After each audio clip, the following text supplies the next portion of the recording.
Mr. Speaker. The Honourable Mr. Speaker, I'm going to attempt to explain it to Mr. Shearer again around the necessity of New Zealand to have a national convention centre. Mr. Shearer needs to realise that these things have been a huge success and had a huge economic impact in any country that's been able to create one. That's the first point. The second point that Mr. Shearer needs to understand, that these businesses don't make money on their own. These businesses don't make money on their own.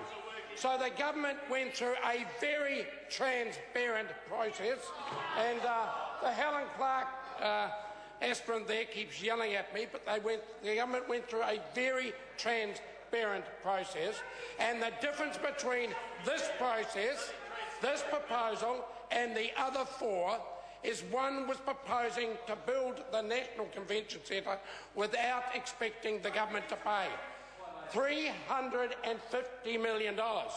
So, Mr. Speaker, Mr. Chairman, there are three options here.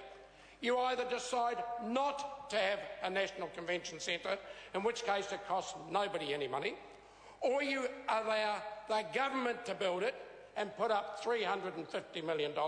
Well, Mr. Chairman, this government hasn't got a spare $350 million. From the Labor Party record over the previous decade, they'd just borrowed $350 million and couldn't care less about the ability to pay it back. Well, that's not what national government's prepared to do. The third option, Mr. Goff, was to see whether somebody else would do it.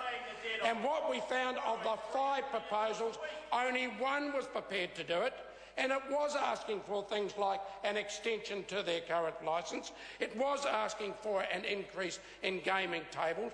Mr. Shearer quotes a figure of 500. Those negotiations are still ongoing.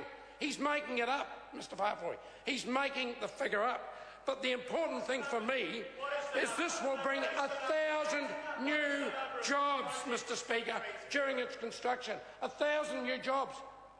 And how many times do we hear Jacinda Ardern saying there are no jobs?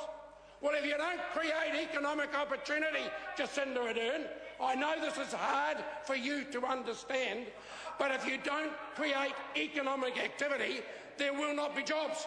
So there's 1,000 new jobs while they build it, then there's 800 jobs while they run it, bringing hundreds of millions of dollars into the Auckland economy. Who for? For the New Zealand economy, Mr. Farfoy.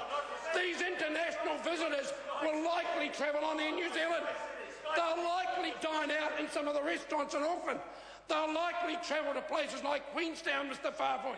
That's what international conference delegates do. That's why it delivers economic opportunity. And I know it's difficult for this Labor opposition to understand anything about the economy. They left it in a mess. This government is absolutely determined that we will not leave the economy in a mess. We're determined to live the economy. We're determined to balance the books, and we're determined to deliver jobs so that young New Zealanders will see this truly as a land of opportunity. Members, the question is that the report of the Commerce Committee on the 2010-11 financial review of the Ministry of Economic Development be noted. Those of that opinion will say aye. Aye. To the contrary, no. The ayes have it. I understand the next financial review members wish to debate is the financial review of the Ministry of Justice. Will members please turn to the Justice and Electoral Committee's report? The question is that the report of the Justice and Electoral Committee on the